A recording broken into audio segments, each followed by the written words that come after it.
My name is Pete Tyson. I am an elder here at Calvary Church. I'm a lifelong cinephile, I guess, film lover. I majored in film and video at Penn State. I'm in video production. It's less of the creative endeavor that I'm in, so not telling stories or narratives or anything, but it's still technical, and enjoy watching movies and talking about movies whenever I can. Our guest here is Craig Giandomenico. He lives with his wife Autumn in Philadelphia. They attend St. Bridget's Parish in the Mount Airy area. He is a Catholic theologian. He has taught at Gwynedd Mercy, LaSalle, and Rosemont College, to name a few. He is currently not teaching anywhere and wrapping up his dissertation, which is on 20th century Catholic theology as it affects papal policy, correct? All right. And he specializes in this whole conclave thing and the Holy See and all that good stuff. I also have known Craig for quite a long time. We happen to have similar upbringings. He's a few years older than me, but we both attended the same private Protestant Christian school, Philmont. I believe I was an 8th grader when he was a senior, but because the school was small enough, we were in some plays together, and we ran across the country together. So he was a great older, like he treated my little young self very nicely. We kept in touch through Facebook. One of the good things about social media. I stayed in the church I was raised in. I'm now an elder. He has since converted to Catholicism. So our paths diverged a little bit after graduating Philmont. But just a little background there. So we have not seen each other in a really long time, so this is very nice. We had a good phone conversation the other day, and it was the first time, non-Facebook communication. So we wish we recorded that conversation because we could just play it and sit back. So there's a lot to get into, and we'll try to traverse this as best as we can, bouncing off each other a little bit. I've prepared some things, he's prepared some things. But first I just want to remind everyone and say the concept of worldview. I know that's probably familiar for a lot of you. And as a way to consume art, you bring your worldview to it, but art is created by someone else who has his or her own worldview. Sometimes they jive, and you might like the movie a lot, and then you like the worldview a lot, and then boom, it's your favorite movie, favorite song, favorite painting. Other times, you might say, wow, this is a great piece of art, but what in the world is it trying to tell me right now? So I think we have a little bit of the second thing here with even though some of us are Protestant, some of us are Catholic, I think we share a certain worldview somewhat, and I believe the filmmakers also probably have a little bit of a different worldview, and we'll circle back to that a little bit as we go along. One thing I like to do is just sort of put a film within its context, in its time and space in which it was made. And as movies are collaborative art, it is interesting when we're talking about worldview, because you have a book, the author of a book, that was written in 2016. Then you have a screenwriter who's like, hey, I'm going to adapt that book. Now he has his own concepts, ideas, how he wants to tell the story. Then you have a director who reads the script, like, I want to make this, because this is speaking to me. and then he's going to bring his own stuff to it. Then, of course, actors always bring another piece. The Conclave was written in 2016 by Robert Harris, who is mostly a political thriller type of writer, and he does a lot with Roman Empire era. But he was attracted to this idea.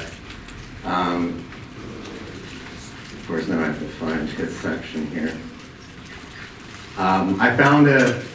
Interestingly, I found an interview in 2016 from the Catholic Herald, and it was very positive. The interviewer really liked the book. It was very positive with him, and he talked about how he visited the area and the Sistine Chapel, and you can't take photographs after a certain point, but they let him tour, and he had access to some cardinals and talked to them, and so that's essentially the sort of research he did.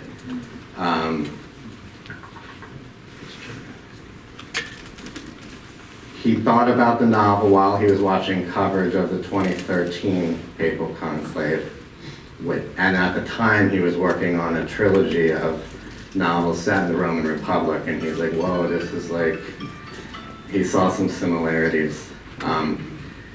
And he name drops one of the cardinals that he consulted with, Cardinal Cormac Murphy O'Connor.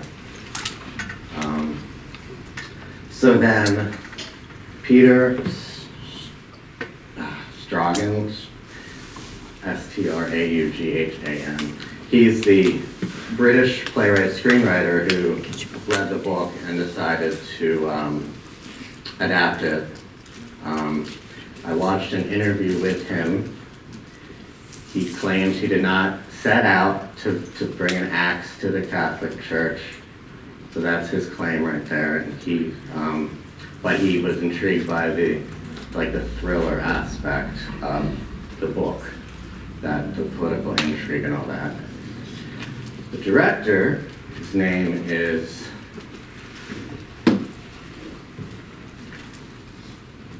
Edward Berger. He's a German-born director.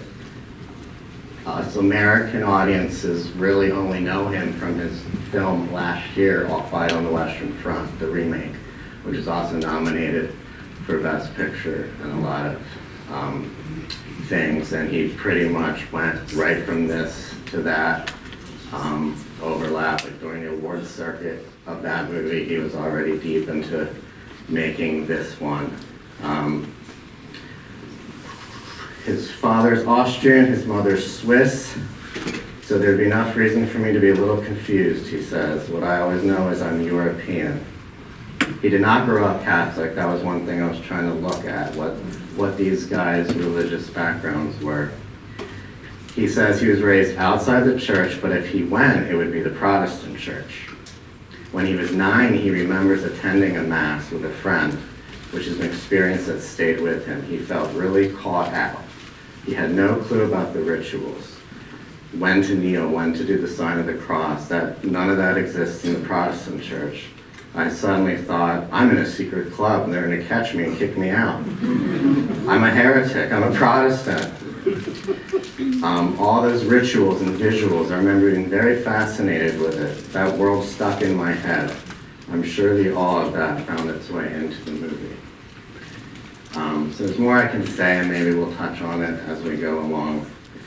But those would be the big three, voices of the film.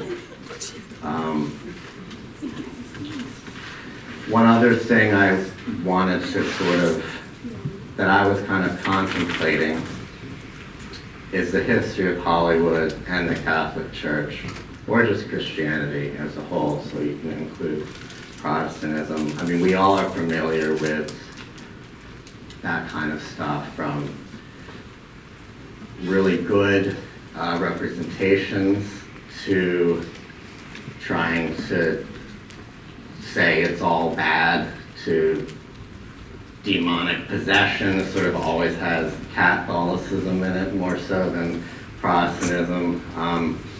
And a voice I ran into as I was looking up some of that stuff is a Jesuit priest named James Martin, who has written on the U.S. entertainment industry. And he finds it interesting that Hollywood is so interested in the Catholic Church, especially. And I just want to read something he said, which I just think very precedent for this film and as we continue discussing. Aside, Father Martin actually grew up in our area and still comes back and does a lot of speaking in this area, and as they say, has the ear of Pope Francis. So he's quite a connection there. Oh yeah, sorry.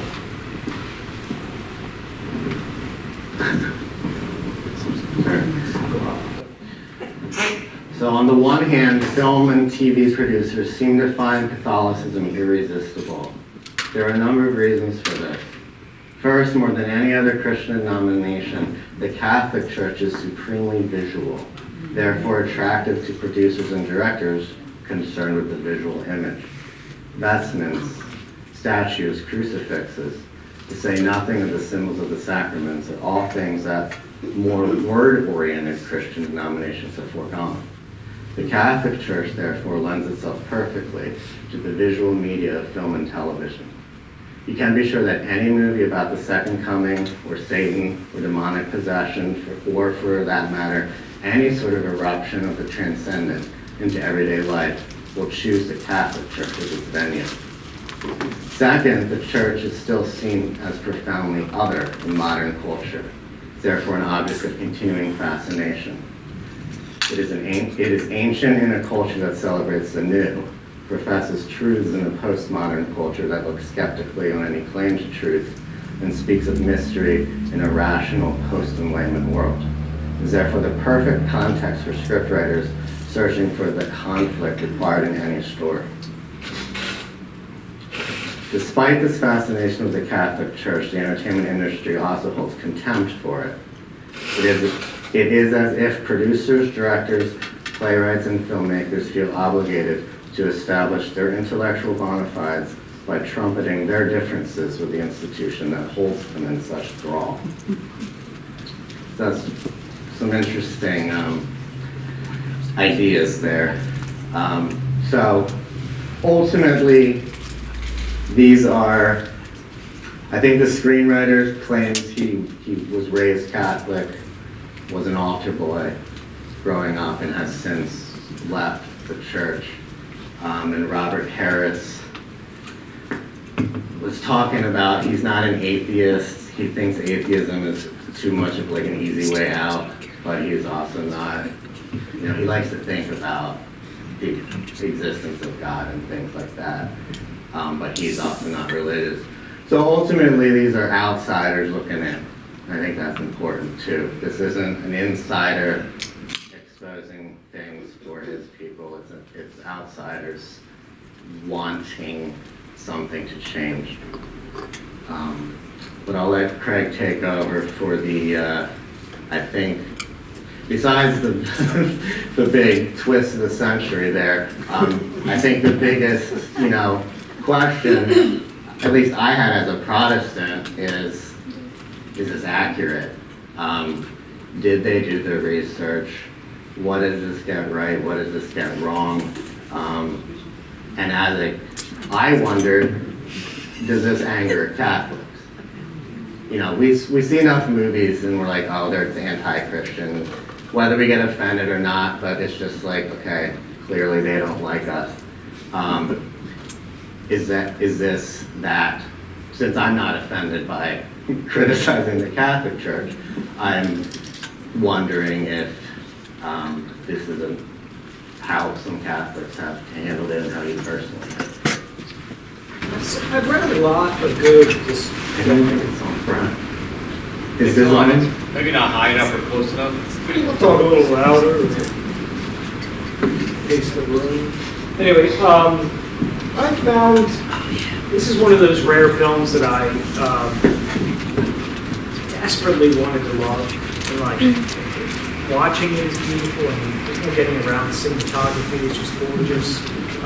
You're dealing with just amazing reproductions of the Sistine Chapel, as well as the Vatican Gardens throughout. So that gets to speak to that and the accuracy. However, while not feeling at all offended as a Catholic, never like, how dare you? Because frankly, we deserve some criticism, and we've kind of gotten used to it. You know, as Father Martin points out, you know, I challenge anyone who watches cinema to think back when was a good last presentation of a Catholic clergyman that was saw in Hollywood that wasn't maybe dealing with sexual abuse or wasn't dealing with these kind of side glances like, can we trust this guy? What's the deal here?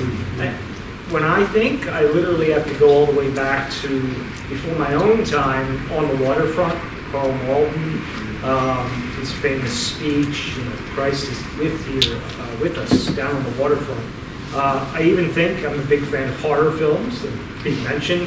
It's a classic sort of meme that goes around Catholic theologians, like everybody laughs at the Catholic Church until they have a demon, and then all of a sudden when an exorcist, then you know, things get changed. I actually think the presentation of Catholic priests in the film The Exorcist is a really accurate look at what the life of a priest can look like.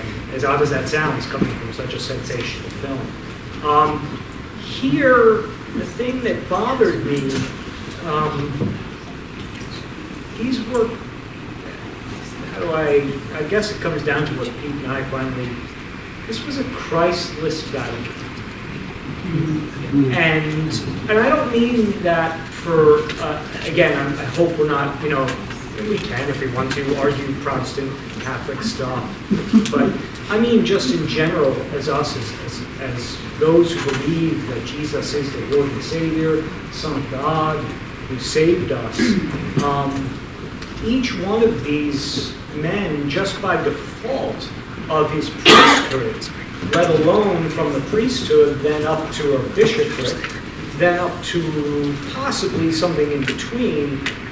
We're talking years of seminary, and we're talking years of, and again, I can't look into their hearts, but the language that was used was not the language I'm used to when I hang around my friends who are clergy, who I'm sure, just like you, will say things like, well, Lord willing, or this person went to be with the Lord, or I believe the total count of even just Christ, saying Christ in the film, is 4 times. In a film set in the Vatican in a conclave. And one of those times is taken in vain. So there was a deep emptiness and loneliness to the film, which, and I know that there are several, and I would have argued the same when I was, as a Protestant, both maybe that's their theology and that's trying to say something, but I don't think these men were into like Protestant versus Catholic theology. They were saying that it's all a business. Yeah. This is a dead body that's still functioning, and if we need any more proof of that, what's our final shot? With the Dean of the Cardinals, Ray Fiennes, who gives just a brilliant performance, he picks up a tortoise and brings it out of the church. In other words, the church is too slow. This is the church. It's a turtle. It can't even move fast enough. It's got to pick up its pace on, and then here's where anyone comes in and lists their any number of lists, right? So it needs to get up on female ordination, it needs to get up on LGBT rights, it needs to do this. And they pretty much ticked off just about everything they could tick off on the way. And I want to be clear, that's fantastic. I hope that dialogue happens. Those theological questions are important. But to do that without any acknowledgement that these are actual Christian men who wrestle their daily life with Christ and with his church, it seemed a little, and I don't know if it's just me being Catholic, but I don't know if you guys sense that as well. It was sad, lonely, and empty, And I don't want to say godless in some sort of like evil sense, like that godless person, but it was godless in the sense of, well, the main character was missing. And there's the biggest point that really gets me on this one is, where is it filmed? It's filmed in the Sistine Chapel. And we even hear a quote-unquote homily from Ralph Fiennes' character, this famous, allow yourself to doubt, etc. There's value and some other theological problems as well with that. It's a fascinating homily, but it's not a homily. A homily takes place within the Mass. And that's the central role of a Catholic priest, whether they're a bishop, whether they're a cardinal, whatever. At least once a day, it's called upon them to offer up the Mass, to offer the Eucharist, to have communion. And here we are, and they have him give his sort of groundbreaking movie tone-setting homily, and he just gets up to a podium. And behind him is the altar, which was not used. Why? This is the center of the entire reason this organization exists. Again, theologically, I know we're going to have some different points of view on this, is to do what Christ said. Do this as often as you eat and drink of it. This is why a Catholic will receive it, receive it every day. And I've never been in the Vatican, which I've been blessed to go to a few times now, where there aren't hundreds of different masses, because just the Vatican itself is full of side chapels. The Sistine just happens to be the most beautiful. So to me, that was its most glaring offense. To say, go ahead, we deserve some of the criticism. Go ahead, we deserve some of the pot shots. I wish maybe you highlight some of the things that have changed and some of the positive movements. But I get it that they didn't do that, but at least represent the religion as the religion actually is. You don't have to buy that these people believe it. You don't even have to buy their theology, but you at least got to have them at the altar, raising up the bread and the wine, and because that's their life, and that's the life of a Catholic. That's why I became Catholic, the Eucharist. And without the Eucharist there, I don't know what church that was. Good. However, the vestments, perfect. Sistine, and believe me, I know that sounds funny, but I'm a stickler for that. My wife, she's like, get out of the room. But I'm like, well, that's not right. Season for that color, and that's this and this and this and this. But even she was looking at me like, wouldn't we have Mass here eventually? Wouldn't we say the Lord's Prayer? Wouldn't we say the Hail Mary? Or any of these things that are just breathing in and out for a Catholic, especially a Catholic clergy. So yeah, as I heard him say some of this stuff, and this is the third time I've sat through this, and it really stuck out to me, this viewing. Every time they did do religiosity, it was in Latin, so it already disconnects us as an audience, except for Norm. And it's almost like, okay, we got that out of the way. Now let me really say something. I think Ray Fiennes actually, he did his Latin, and then he said, now let me speak from the heart. Like, I got that out of the way, now let me do the real talking. To his point, montages, they could have easily, before the quote-unquote homily, there was a montage which was supposed to represent Mass. It was just guys sitting there like staring and just being solemn and I guess churning in their brains what my next chess move is, rather than what you would hope is all these men of God would be seeking counsel from God. Few things that also just stick out from a filmmaker's perspective. Motifs are a thing that filmmakers use. I guess, you know, other art forms use it too. It's repeating something similar over and over. Three stuck out to me. Did anyone notice any motifs in this film? The balance. No, not necessarily plot point, a visual motif. So a way of framing something or a way of... The rings? Well, yeah. Always. Hallways, sure. So doorways, open and close. What is open to you? Shut it in your face. What's going on behind closed doors? Oh, we can crack this one. We can break this seal. So and that's the whole intrigue.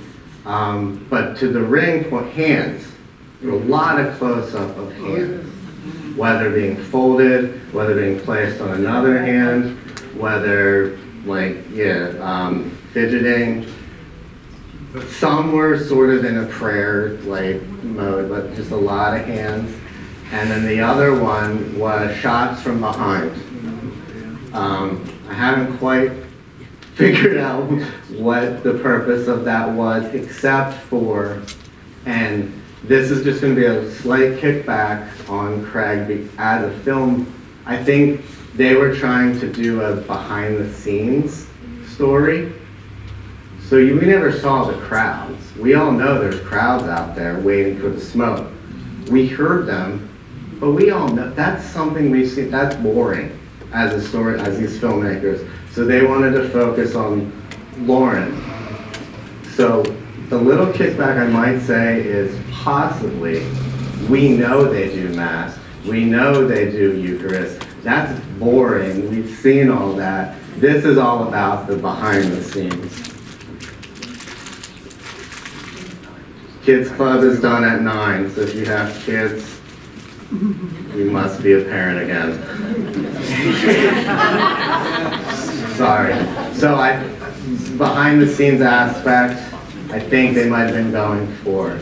But not to take anything away, as we circle back to worldview, in some of these interviews, especially the director talked about, he's asked about, well, you use doubt in this film. And he goes to say, yeah, sometimes I doubt whether I should make movies. Sometimes I doubt whether I'm capable, and is this what I do? So that's kind of the superficial I kind of felt when we're talking about doubting vocation as a cardinal and prayer to God. And he's like, I don't know if I'm going to make a good movie. But at the same time, their religion is filmmaking. And they had several quotes like that, like I find my, I scratch that itch, I get it out there and we create something and it's set to the world. Like I said, they claim they weren't setting out to knock down the church. The director had this interesting interview just saying, I hope people talk about it. So we're doing what he wanted us to do, which is nice. We'll let him know that sometime. But this is a worldview of who should direct the church. But not this. What's this film's worldview? The fix for the church is more human more man. I think we all know man's the reason for all the problems within the church. It's not the, some critical responses from religious.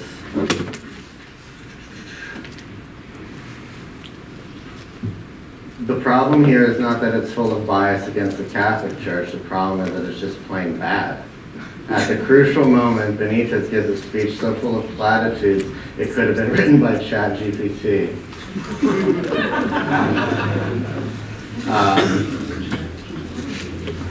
Lack of historical awareness. And actually, the big mic drop twist, nothing new to the church, it says. I mean, you can speak to that if you want. I had one more, a website, Christian Spotlight on Entertainment, gave it 2 out of 5 stars. Preposterous, preachy, its wokeism level is heavy. And then there were people that got bent out of shape about the twist. Wasted my time, what a horrible thing to do, what mocking, belittling, and smearing of the church, blah, blah, blah. So let's talk about that nothing new to the church, because I did find that interesting. The mic drop Yeah. situation. So Pete and I we talked a little bit about it before, and it's the quietest mic drop, I think, in all of film. Because there's no real, and I heard some gasps, and there is that sort of like moment of graciousness. This is another problem. We didn't see it coming. Yeah, you didn't see it Watch coming and so forth. But this actually, I mean, again, you think you're doing a movie on Conclave and you want to get it perfect. There isn't much that the church hasn't seen in 2,000 years in its conclave history, including situations of whether or not someone is gender or sexually able to take on the task. So it really wasn't that much of a shocker. It almost at the end just kind of felt like one more thing that we'll raise that we wanted to put on our list of grudges against the church is how did, they got to deal with the transgender people. But to me, as someone who, for instance, and as the Cardinal in Pectore, and Cardinal in Pectores, just to be clear, are literally cardinals that the Pope makes in his heart in Pectore because their worldly situation is too dangerous. And then they reveal themselves to the conclave. Usually they come out of China because of the situation in China. So there are several that we know that there are 3 cardinal pectores in China. Who they are, obviously, that will defeat the purpose.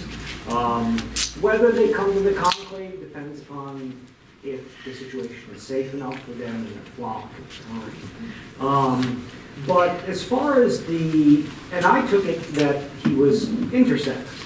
And this is not an issue. If, again, coming from the Catholic perspective, and, from my Reformed days, coming from the Reformed perspective, the proper understanding is that Christ, of course, could very well have chosen women to be the priests as well. This has nothing to do with who's able or who's not able. This has to do with who is the person who is representing, in a very Catholic way, visibly, right?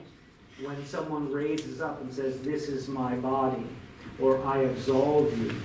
This is why the Catholic Church has always taken on such a strong position on the male priesthood. Such a strong position that our friend would have medically checked at almost every stage, and he mentioned it briefly, that, this wasn't a problem for me when I went to seminary, or when I was raised to the bishop, etc. They will check, because after all, one of the major things that you give up, the 3 evangelical vows that you give up as a priest is, there's the vow of obedience, so at any time, anywhere, the Pope can ask you, "We need you in Haiti tomorrow." That's it. That's what we need you. And of course, poverty, and last but not least, chastity. And it needs to actually be a real vow of chastity. So there has to be a functioning male in this case. So again, there's a lot there that they left unsaid, and I think they were trying for this very loud mic drop, but much like myself, didn't quite know how the mic worked, and it just kind of was another little thud to me in the mix of all of these things the tortoise church has to do. And I ran into an article, I'll get the question correct. It gave examples of actual intersex people becoming priests. But the kind of twist of this article was, but they would never be allowed to be nuns. Yeah. So, like, there's no problem with that concept going into clergy, but it is a problem if they want to sort of claim to be a woman and then be into the convent and be in the nun organization. So,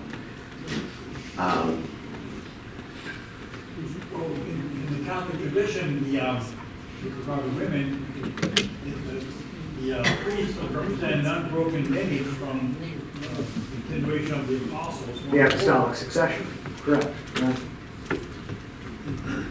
By intersex, you don't mean like transvestite, you mean somebody that was born with those Correct. sexes. and that's why this wasn't, Transgender. yeah. And that's why this is. That's why this isn't a mic, like, because It's not- these are actually people that exist He's- that, He's male and Yeah. female. So as long as there's maleness from the Catholic perspective and from the Reformed if perspective. they made this character transgender, then it would be an explosion and there'd be a lot more discussion and debate and That was last year. Yes, that would have been the explosion that happened outside of it or inside.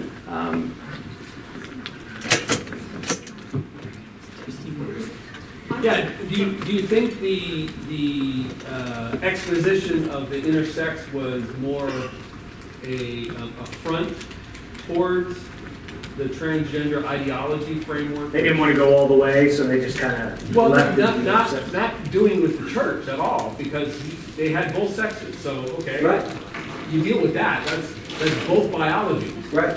But in the transgender, it's one biology and one ideology. And so, do you think maybe the directors were like pushing against the LGBT folks in saying, hey, get your act together, either this or that? I mean, I don't think I I don't can know. answer for them, but I think based on the agenda that they set forth in the boxes they checked, I think they thought this was checking the transgender box. Okay. And I think they swung and missed. Yeah. But again, these are outside. Yeah. They're looking at who is the bad guy in this movie. The traditionalist conservative, he was seen as a bigot, as someone behind the time. You know, this is all familiar stuff. This is criticism of scripture-based things that we have to hold on to, whether culture likes it or not, whether we like it or not, but our worldview is scripture says it, therefore it is. But they're saying, you know what, scripture doesn't really matter, look at where the world is going. That's what needs to direct the church. And Benitez's big speech, which was meant to change everyone's mind, including the viewers, but also all the cardinals, he just simply said the church is not tradition, the church is not the past, the church is what we do next. And there's some truth to that, sure, but not in the, I don't think the way that doesn't seem the worldview that this film is putting forward, that we can be that charitable to them. I think that one thing they were trying to get, I'm trying to give them as much as you want to, you know, but there's a famous idea that within Catholic theology, it functions on the concept of the both and, as opposed to the either or. So, and this is nothing new to all of you as well, as I was raised, and this is how I learned it within the Reformed faith, that we have a God who is one God, but three persons. It's not either or, it's a both and. Our Messiah is fully God and fully man, right? It's not either or. We can get a little more complicated here, we can get into things like grace and works, etc., but, you know, just leaving this idea of the both and, that seems so hard for a modern viewer to understand. They want to run with a complete agenda that lines up all the way. And this, again, this forcing the idea that we can somehow, it's got to be this way, no tradition, or it's got to be this way. No, the Catholic Church, obviously, anyone who's been Catholic or tradition is a major source of authority.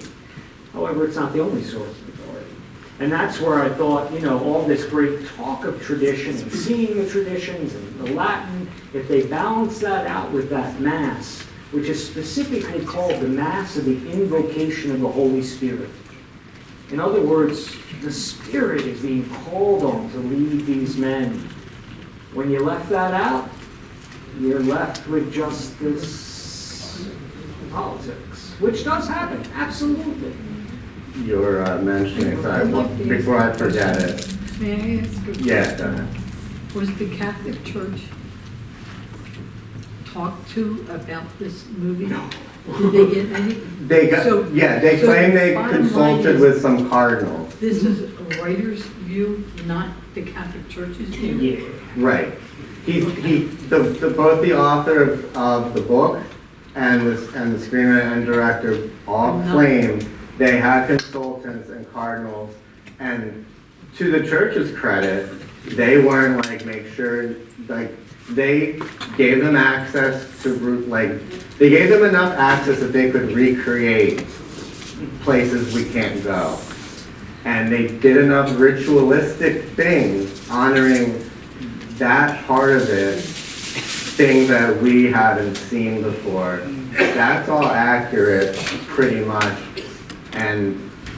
But it's more what it's lacking, I guess, is the issue. Not so the stuff in there. I don't think there's anything in there that, and you can correct that, totally outlandish in terms of what they showed us. Oh, no, not at all. Like I said, this is the best, as far as investments, which usually everybody gets wrong. I would have been happy if they got the investments wrong and maybe had a little bit more Christianity. You bringing up the Holy Spirit, though, made me remember something. The only mention of the Holy Spirit in this movie is when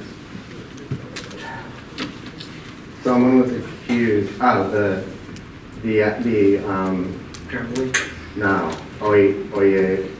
Giandomenico, when he was accused, he said, "But I felt the Spirit." So he was using it as a.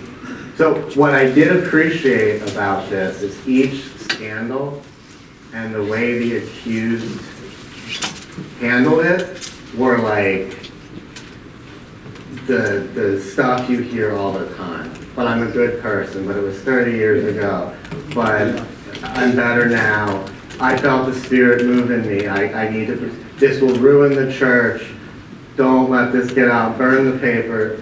All those things with abuse in the church, scandals in the church.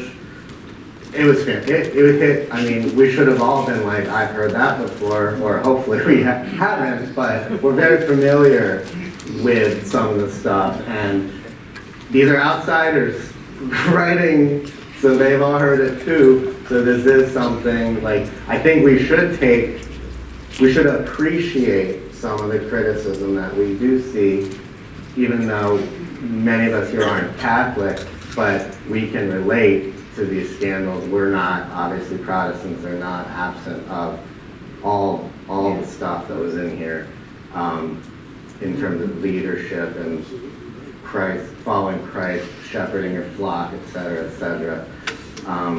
So I thought that was, they didn't need to consult with anyone. They were very authentic about But it. they acknowledge they were mortal men pursuing Yes, guilt. and the line about we need a pope that sins, ask for forgiveness, and yes, we need pastors, we need elders, we need popes, we need any religious leader, we need them to sin and repent and move on. I particularly liked that Yeah. line because it's again a myth that grows around what Catholics think about the Pope when we use the term papal infallibility, that this man doesn't sin. This man sins. He's human. So it's like everybody. He goes to confession. He does everything that other Catholics do. It's rather his authority in the teaching And so again, I think that mention was Mhm. an important thing. Did they use the conclave actually as like the sorting process? I mean, did they go into it pretty much knowing who the next pope is going to be? It doesn't have to be 5 scandals in a row to take them down, but. Right. No. I would say no. It's usually a shock. The past 3 pontificates have been just wild. It's been a wild ride. It seems like it was yeah. especially glad. Yeah, and I mean, we had a resignation before that, the first time in 900 years. And for those of you, all of us are goodwill and of Christian, and obviously, I don't know how many are up, but the Pope is also, Pope Francis is now currently in a grave situation. So I do ask you, from one church to another to keep him in your prayers, as this will unfortunately likely be happening sooner rather than later for the church. Do you know anything about the length of conclaves over the centuries? So one, they're usually, so for instance, the past 3 have been done in 3 scrutinies or 3 3 to 4 election processes. So it's been 4 to 5 days, maybe, for a conclave. The longest one before that, there's been up to 30 days, and the one that was the most brutal was 3 years. This was, of course, in 1300, and what they actually ended up doing was removing the roof. This was before the Sistine, but they removed the roof, and so that they had to deal with the elements. So it rained on the cardinals until they were like, "You find us a pope." He also whispered something to me as we were watching. He said, if you vote for yourself, you get excommunicated. Yeah, I was a little bit So, shocked at that. all those dudes are excommunicated Yeah, I mean, based there's a lot on of this people film, there doing some, which is a fascinating concept to me. yeah. Yeah, I just wanted to say, I had a friend, he's passed, but he went to the seminary as a priest. And he left the seminary because he didn't want to die in Monster or something. That's what he said anyway. And he said there was people there that were into the hats and sticks. There were those guys in the seminary that were into the hats and sticks, the glory of it all. Oh, absolutely. And then there were the down-to-earth guys, and Fran Johnson, I don't know if you know him, he taught at the South for a number of years, from high school. Fran Johnson is a wonderful, wonderful godly man.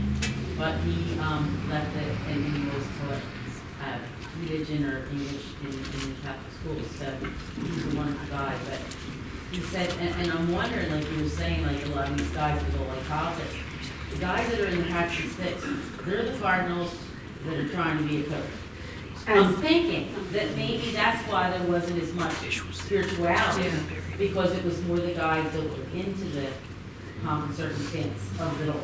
And that happens, 100%. Let me just be clear about that. There are voting blocks. It usually runs in 2 ways, like who made me a pope, or who made me a cardinal. So, like, I belong to the John Paul II, I belong to the Francis School, I belong to the Benedict School. It also runs, like they got into, by country and language, just because they spend the most time together, usually in bishops' conferences, etc. So there are absolutely voting blocks. There's time to get together and argue. The arguing can get fierce. But that's why I wanted the Mass as well, to show that we're dealing with what the church is. Sinners who have access to a holy and forgiving God who's guiding them. So that we could actually see, conclave's a messy business. However, from the Catholic point of view, and we got that one peaceful moment where, almost Pentecostal, if you noticed, the wind kind of came through before the final, the great enlightenment. It was a little late, a little light, but we got that. But I kind of wanted that, again, that both end, that we are sinners, but we also have this grace. But absolutely, they go in. I guarantee you, sadly, I've already started seeing by default of what I do, they start putting lists of the papability, so who's most likely to be the next pope. Cardinals don't do this, but like outside Rome betters do, and it becomes a worldwide betting situation. Yes. Is it on that? Yep, so the list of papability has already started to float around, so. Normally has a come.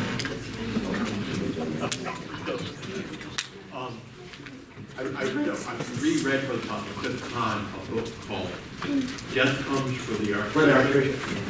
Marvelous. The one I love it. But the last time I thought of that, Craig, when you were speaking about the Christless conflict, because reading the book about Father Latour and his you might say, his sidekick, they're doing such a good work.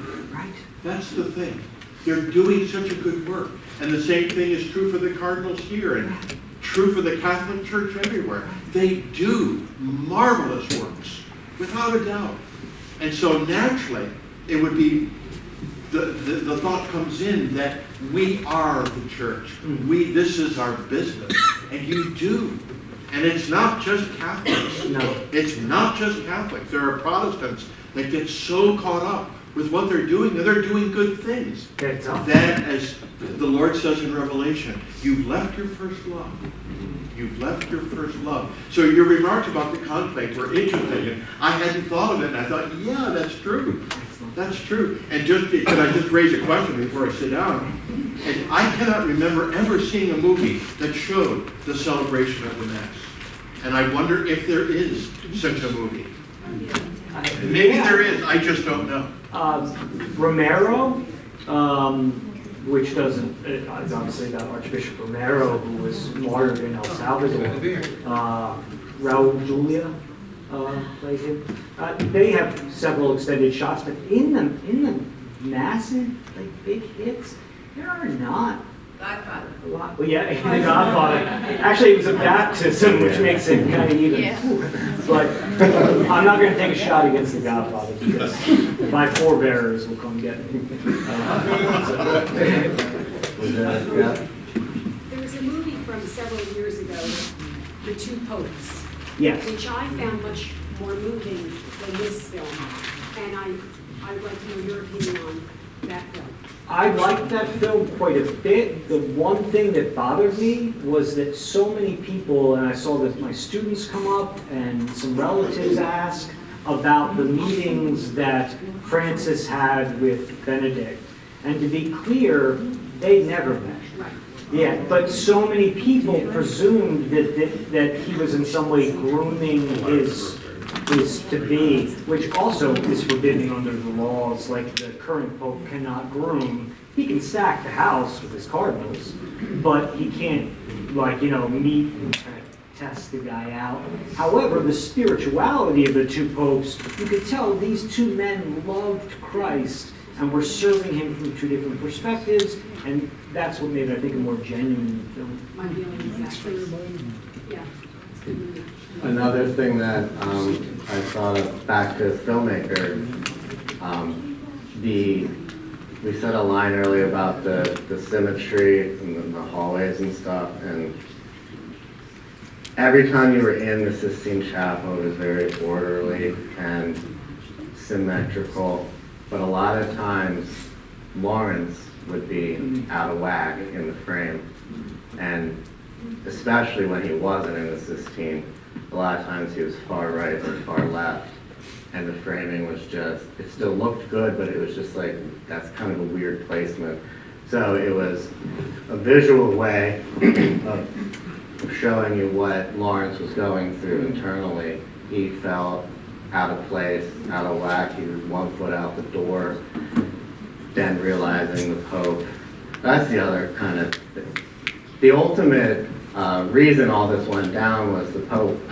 The dead Pope was like the puppet master. Like, he needed Lawrence to do all this stuff and become like the detective and find all the things. Because he wanted Benitez to become Pope. That would be the only way for him to get there. So it wasn't God's will be done. It wasn't what the Spirit, it was man telling man to influence man to get the man that he wanted. But for the framing, I kind of went on a tangent there, but the framing aspect is interesting as well. And the Sistine Chapels with all the reds just pop, pop, pop, and then the hotel that they're in, or whatever you call that, the filmmaker said over and over, we wanted to make it prison-like. We made it worse than it actually is. But they wanted a sense of claustrophobia, being trapped. And that was all there. Again, with the doors, like, oh wait, that door's open, can we go that way? Can we get out? No, you can't, it just leads to another enclosed space. Fun fact about the hotel, so to speak, where they're staying there, again, I don't know if when Francis was elected Pope, the current Pope, he chose not to take up residence in the Apostolic Palace, where we saw the Pope, the first Pope that died in the film that we saw here. He chose to remain in his rooms, and that has remained his room. So he stays in the hotel down there, sort of near the near the grottos, likes to go out, be able to visit, walk around, etc. So another sign of just a Question for you, what's the deal with the ceiling up the Pope's room? Like, what's the purpose of that? So there's, the highest thing a Pope can do is either call a council together, right? Call a church council together, that we all share at least the first five, Council of Nicaea, etc. Or he can be working on a encyclical, which is binding Catholic teaching on morals or faith. And there have been instances in the past where notes have been open, ready for an encyclical, found on the Pope's desk. Does the next Pope continue this encyclical? Does it just go right in the garbage? Not really sure what to do here. So they really want the church to keep functioning as an organization, but the office of Peter stops. Hence we see the famous fisherman's ring taken off, smashed, so that no longer any official documents will be sealed. New one will be made with a new signet for the next Pope. So the sealing of the room is usually to protect documents that are in the making that did the Pope. So when would it be Unsealed? once the new, When the next with the Pope. new Pope going Yeah, on when to the clean new- up, basically? Yeah, he can occupy it. And he decides what to do with the documents. And Yeah, and Francis actually did find one that Benedict left, and it's authored. It's the only encyclical in Catholic history that's technically written by two popes. So it was. They're very different men, and it was nice to see their style again, try to blend together. I'm surprised that the movie ended as it did without showing folks in the sense they're coming out on the side and dressed up like this. That's usually the acknowledgement. Yeah. You want to display to the crowd below. Yeah, so I read some, they were trying to figure out how to end the movie, basically. They had it written, he should be on the balcony, but again, this movie was not about what we expect to see, but also what we've never seen. So it stays with Lawrence, because it really was his story. When he's moving the turtle back, that's when Benitez is on the balcony and the crowds are cheering. But again, from the filmmaker perspective, that's boring. We know exactly what that looks like. We don't need to see it. But we're still with Lawrence. He's still dealing with what just went down. And then the final shot is basically three young female nuns laughing and moving forward through the sunlight. I mean, it's trying to say, look, but the church, all the things that the agenda is moving forward. The agenda of the film, the sun has shined through. That Pentecostal moment he mentioned, I saw it more as the light is now shined in, because Benitez said what the church should do. It should move forward. It should put all the past aside. We're now in the light. And the few scenes at the end, there was a lot more light behind the background. There was spotlights coming down, not necessarily on the characters, but in the back, like everything was just, birds were chirping, things were, so they were trying to make it, we won. The nuns were wearing sneakers or. Yeah, they were just going on. Conventional Yeah. stable shoes from the past, moving forward in a progressive manner. I had two questions. The first is more about the Roman Catholic side. Was what Lawrence was doing when he talked to his friend very frequently, who would go to the outside and do stuff, was that allowed because he's supposed to be managing it, or is he breaking the sequester? The wiggle room that is given to the dean of cardinals is pretty wide. So another kind of failed mic drop, he actually has right to go in and break into the papal. It wasn't even a break-in. If he needed to, he'd get in there. He can go ahead and speak to people on the outside, as long as it is not revealing to anyone on the outside what's taking place in the sequester. So it kind of, because he's doing a lot of talking, but That's what I was wondering. And they were supposed to be archbishops, is that, Yeah, so the ones who aren't in there that he's dealing with were mostly archbishops. and they're not in the vote, but they're staying in the chapel area, they're like. Yeah, they're helping staying out. in, yeah. And the second question I have is more film critical. So Lawrence is the one who's hurt out of all the cardinals. He ends up with blood on his head, right? But it was after he had voted for himself and was going in to do that.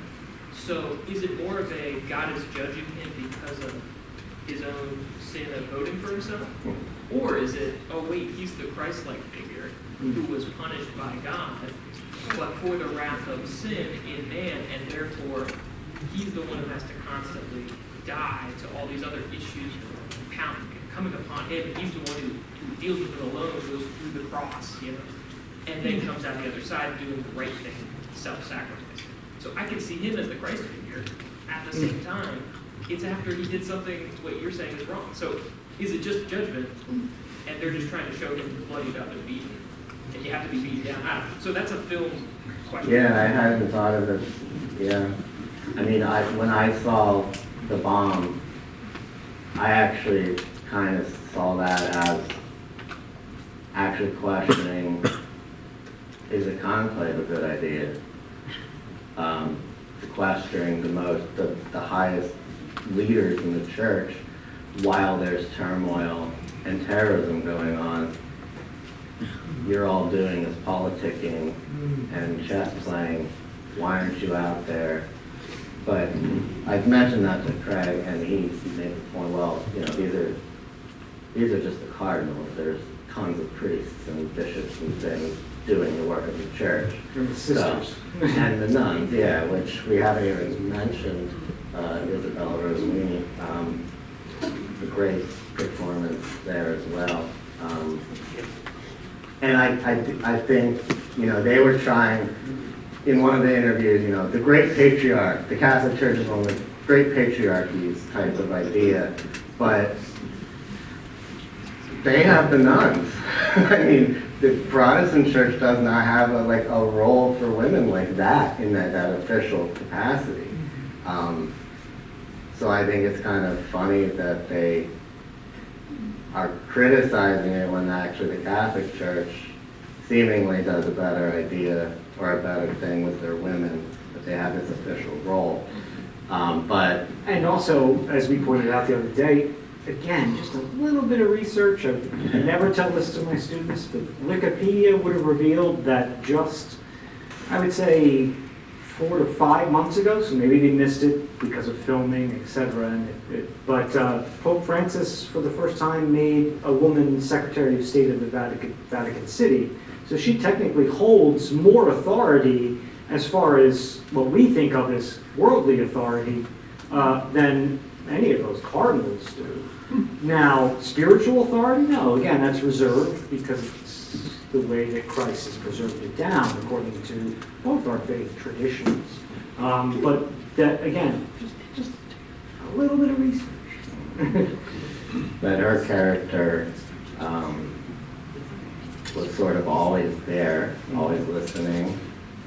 I mean, how was that moment so tense when he broke the seal and it's like the most, like, this is like the biggest thriller in the world, and it's like, it's just amazing how they made the film. So like, the silence of this film, and both of them, Ray Fiennes and Isabella, they said so much without saying anything. She kind of did a little smirk and an exhale laugh when Benitez thanked the nuns in prayer after he did the formal Latin prayer, which, now that's the side. Now we got Now I that pray for religious the stuff. hungry and the homeless and the women. From the heart. The AIDS doctrine within the Catholic Church, Yeah. that's when Ray Fiennes asked the nun to leave. So Get out. Right, and they were trying to, Very firm hand. I mean, she spoke up when, she knew she needed to expose. Tremblay was sort of about to weasel his way out of it, and she felt, no, I have to say that this is actually what happened, and so she was ultimately the reason Tremblay got unqualified. And just that fun little rule, what Tremblay was doing is simony, one of the oldest, we get back to Simon Magus and Acts, he tried to buy the Holy Spirit from Paul, and simony is the buying of church office, and since the first century, is some of our oldest administrative laws are against simony, so that was a big one. So I think that John Lithgow did a nice kind of look of shame at this. He was just kind of like, there. But again, with his, that's sad, I'll pray for you, Oh. when he was exposed.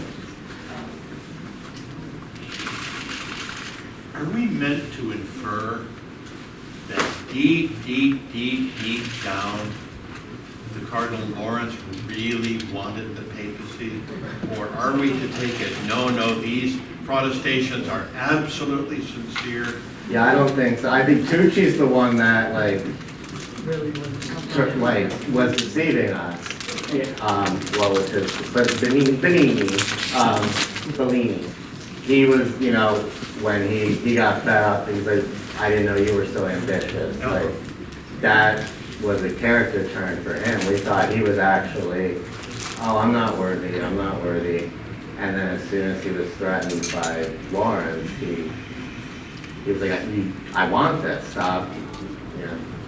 and I would say there's certainly men that go in there, absolutely, there's no denying it, with evil impulses that want ambition and want to be the Pope. The majority of them, absolutely not. You have to be insane to want this job. In fact, the final room when Ray Fiennes confronts the elected is the Chapel of Tears.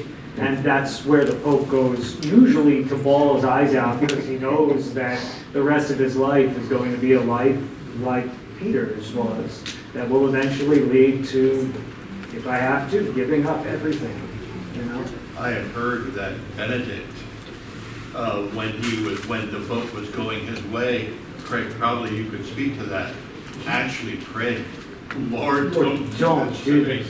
And he, when he was elected, he basically said, "May the Lord forgive all of you for what you've done."